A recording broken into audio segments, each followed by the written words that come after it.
హైదరాబాద్ పాత బస్తీలోని ఓ షాప్ లో పేలుడు జరిగింది. సాలిబండ పరిధిలోని ఓ వెల్డింగ్ షాప్ లో కార్బైడ్ ట్యాంకర్ ఒకసారిగా పేలింది.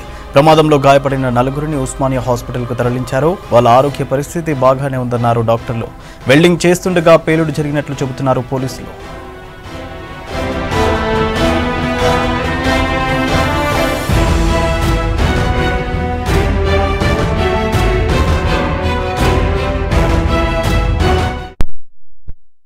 బాడీ భాగంలో ఏమైనా ముక్కలు ఇరుక్కపోయాయనే ఉద్దేశంతో కొందరికి ఎక్స్రే డిపార్ట్మెంట్కు పంపించడం జరిగింది. ఈ నలుగురు కూడా మైనర్ ఇంజరీస్తో ఉన్నారు. ఈ నలుగురు కూడా యంగ్, అంటే 35-40 ఇయర్స్ మధ్యలో ఉన్నారు. అందరికి కూడా అవుట్ ఆఫ్ డేంజరే, మైనర్ ఇంజరీస్ కావడం జరిగింది.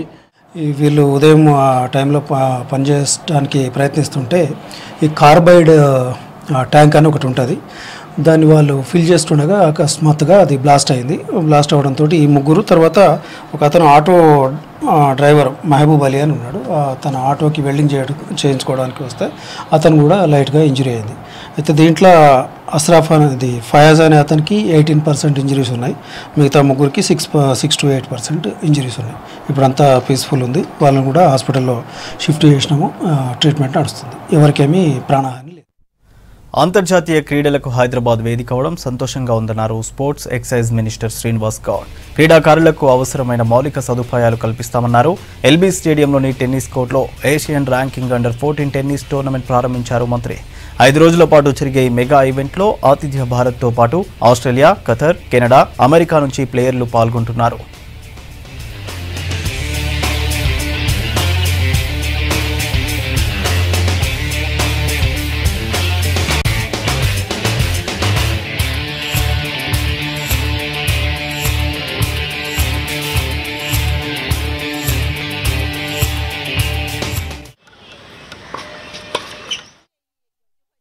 టెన్ కంట్రీస్ హైదరాబాద్లో, తెలంగాణలో పార్టిసిపేట్ కావడం వీఆర్ హ్యాపీ. తెలంగాణ రాష్ట్రం ఏర్పడిన తర్వాత జాతీయ, అంతర్జాతీయ ఎన్నో టోర్నమెంట్స్ ఇక్కడ జరుగుతూ ఉన్నాయి. నిన్ననే క్రికెట్ టోర్నమెంట్ కూడా ఉప్పల్లో మొన్న జరిగింది. అంతకుముందు బాక్సింగ్, వాలీబాల్, ఫుట్బాల్, అనేక రకాల ఇంటర్నేషనల్ టోర్నమెంట్స్ ఇక్కడ రావడం, ముఖ్యంగా ఏషియన్ అండర్-14 ఇక్కడ రావడం అనేది, టెన్నిస్ టోర్నమెంట్ రావడం అనేది చాలా హ్యాపీగా ఉంది.